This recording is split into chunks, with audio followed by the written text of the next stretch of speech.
things really haven't changed that much. And when people ask me, like, hey, what are your predictions for CX for the future? I say, you know what?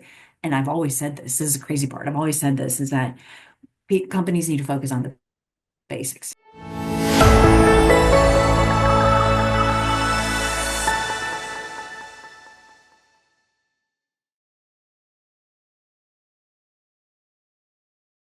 Well, it was exciting, honestly, because, having started my career back in 1992 and it not getting the attention that it started to get in 2010, 2011. And I think Mhm. one of the things that happened around then was the start of the CXPA, right? The Customer Experience Professionals Association, and Right. sort of the validation that this was a true profession, a career, and we were really validated and confirmed that this was a true thing, right? Mhm. So that was good. It made us feel great because it made us feel like, okay, we're now going to get the attention that we deserve and need and the help that we need to make that connection for executives and for the leadership team. We were already doing a lot of that work before then.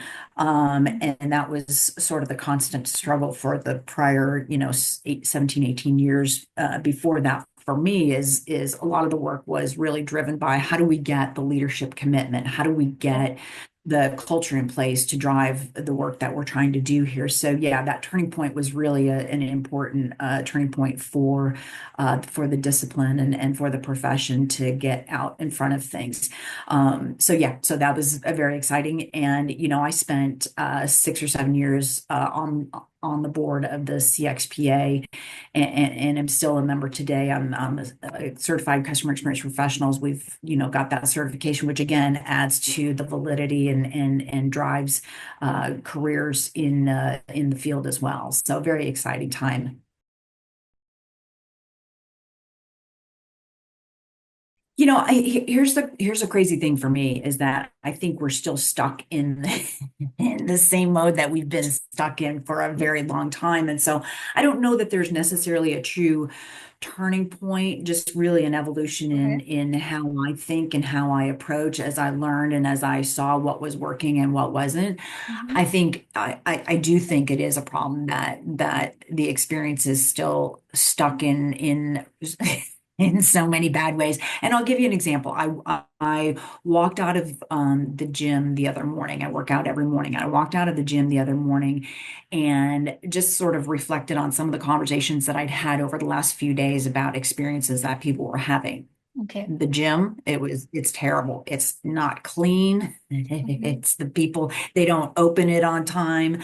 They when they do clean, they mop the steps going upstairs at 8 o'clock in the morning. So the steps are wet and people slip and fall and just stupid things that shouldn't be. There's no toilet paper in the bathrooms, those kinds of just the basics, right? The basics.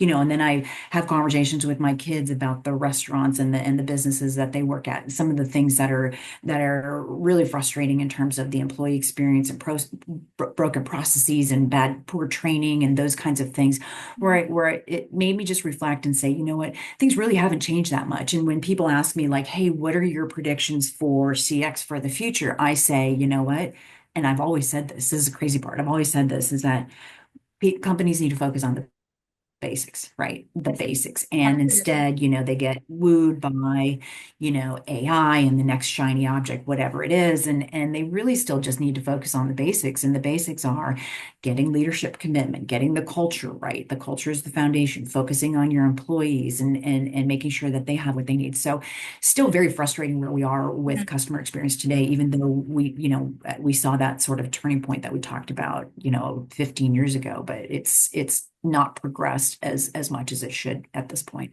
I had a conversation with someone yesterday about this, and I think it has to do with leadership because we're still dealing with a lot of the same leaders who are still in the same positions or still in the same companies or still have the same oversight and authority, in their positions that they've had for the last however many years it's been. And there was a point probably 15 years ago where I had a conversation with somebody and said, maybe it's time for some new leaders. And here we are 15 years later, and we still have a lot of the same leaders in place, a lot of the same leadership thinking.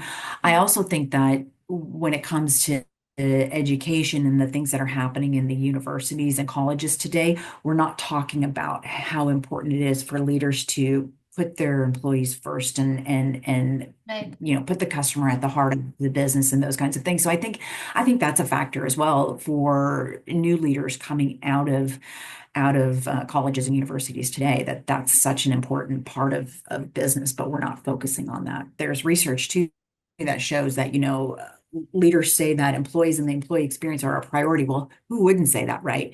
But Hmm. when it comes down to brass tacks, when it comes down to doing the work and being able to have those conversations and use that to design a better experience, it's not happening, right? I think part of the problem too right now is, and I mentioned AI earlier, I think Hmm. technology and these shiny objects are really a factor too in terms of where executives and where leaders' attention is drawn to. It's like, oh, everybody's doing AI, so I've got to do AI, or everybody's got this, technology, so I've got to have that as well. And without stepping back for a minute and saying, well, what problem would this solve for us, and how do we incorporate the human element and make sure that we're doing right by our employees and doing right by our customers by bringing this technology in. So I think that's a factor too, and I don't think that's anything new. I think that's always been the case, at least in the last 15, 20 years or so, where that technology shiny object is just kind of diverts the thought process and puts people second.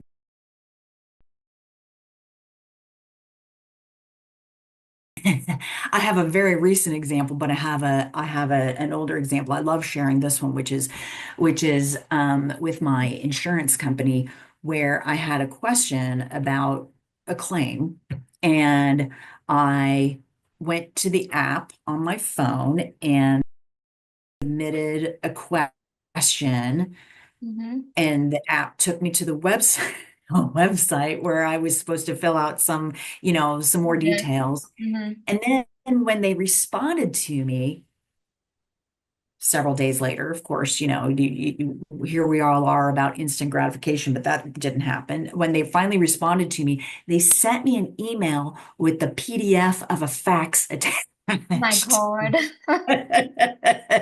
And that was my response there. So that was That's insane, right? terrible.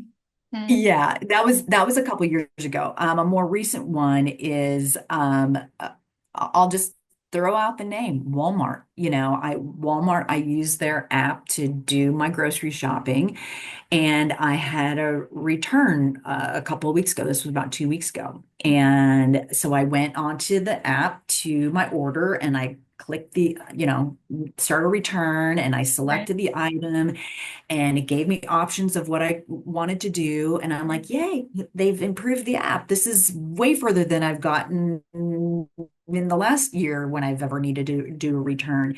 Okay. And as soon as I selected my option, it said, oh, can't complete this.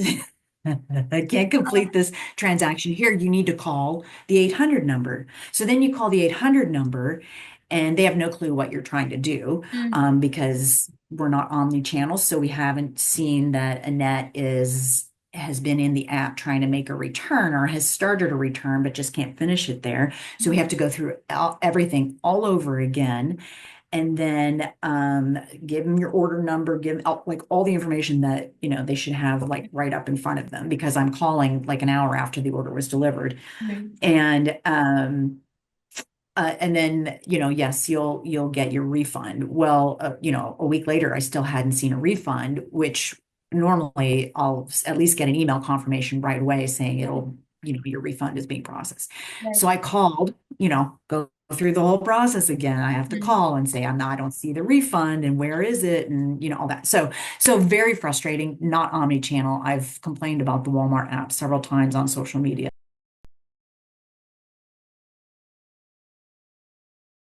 Yeah, and it's funny. I had this conversation with a friend of mine yesterday too about culture and how it really is easier for startups because you can build it from the start. It's easier for the smaller or medium-sized Yeah. companies because you have a lot a lot less moving parts and Right. pieces, and it's much easier. But right, absolutely, for legacy, I mean, you have to start somewhere, and it Mm. starts at the top, and it starts with defining your core values, knowing what culture is core values plus behaviors. It's starts at the top. And typically in large organizations, multinational, whatever it is, we start in one business unit or one area and build it out there. And then from there, move on to other business areas or business units or other countries or whatever. And again, it's got to, work within, if it's a multinational corporation, it's got to work within each of the different cultural issues and considerations in different countries and stuff like that. But that's where I would start, is making sure you've got your core values defined, the behaviors that go along with each, and then start small and then evolve bigger with that. But the leaders are such an important part of that because they've got to model, they've got to communicate, they've got to reinforce. So that's a big piece of it. And recognizing that, especially in larger corporations like that, it's going to take time. It's not an overnight kind of thing. I think they focus so much on, their motto, their Expansion. mantra, their tagline, which is around price and making Mm, sure that, they're the low price leader and low price. And yeah. and not to say that that's not what Sam Walton wanted. I'm pretty sure he would have wanted the business to be focused on the customer as well. But I think that they spend so much time on the wrong KPIs, right? Or on the KPIs that they were built on, which was being the low price leader and customers, acquisition growth in that regard. And maybe don't look at retention as much as they ought to, or there's not as much of a balance between acquisition and retention as there ought to be. I don't know enough about their culture to comment on that, Mhm. but I would say that they're probably very much KPI driven, metrics driven.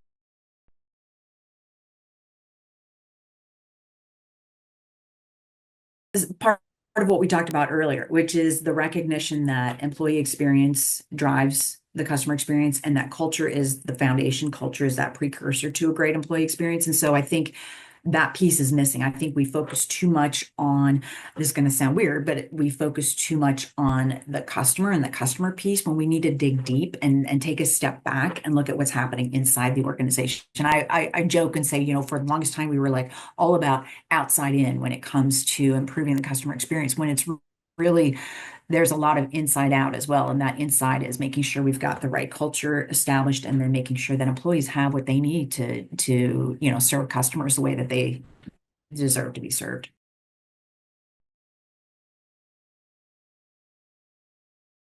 I think it is AI and technology related, right?